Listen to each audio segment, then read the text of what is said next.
We're making a gluten-free pie crust with almond flour that is as easy as pressing cookie dough into a pie plate.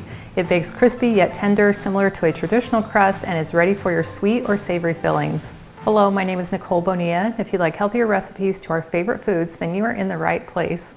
You're welcome to jot down these ingredients as we go along, or you can click on the link that's in the video description below, and that will take you to the full recipe with all the details, including nutrition facts, ingredients to substitutions, and frequently asked questions.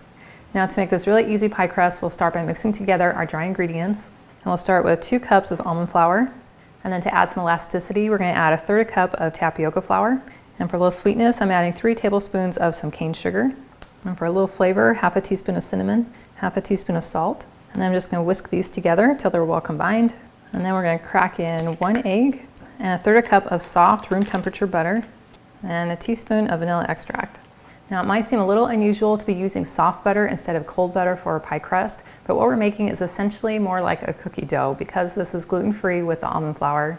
So I'm just going to take my spatula, kind of mix the egg and the butter together in the center, and then it will slowly start pulling in all the dry ingredients. Now, you could also use a mixer, but I think it's just as easy to use the spatula. And then we just mix it until everything's incorporated. And then we're going to take our 9-inch pie plate, and I'm just going to spray it with a little bit of coconut oil to make it non-stick. And then we'll drop in our dough, and then I'll just roughly spread this out towards the edges. And then I'm just going to come in with my hands and start by pressing it up the sides of the pie plate and forming a really nice big soft ridge that goes just above the height of the pan. And I'm not concerned with doing any fluting at this point. We'll do that next. Now, this recipe is going to give you a generous amount of dough, so you could do it a little bit thinner if you like to have a thinner crust. But I like my crust nice and chunky, so this is perfect.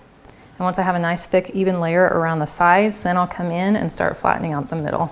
And the bottom only needs to be about a 1/4 inch thick. Now we can come in and make the flutes, and if your pie pan already has some flutes in it, you can just use those as your guide.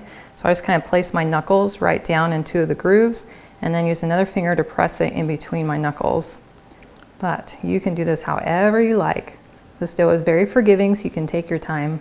Now that I've made it all the way around, I can go through and just kind of smooth out some of the edges that look like they need it.